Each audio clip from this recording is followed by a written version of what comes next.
என்னென்று முடிவாகும்?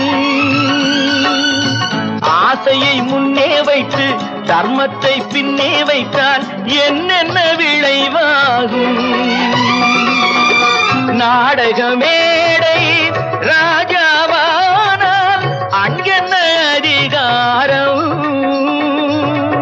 நாணயமாக வாழ்வதில் தானே யாருக்கும் எதிர்காலம்.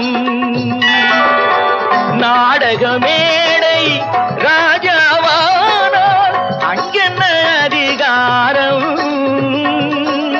நாணயமாக வாழ்வதில் தானே யாருக்கும் எதிர்காலம். உன் வாழ்வெல்லாம்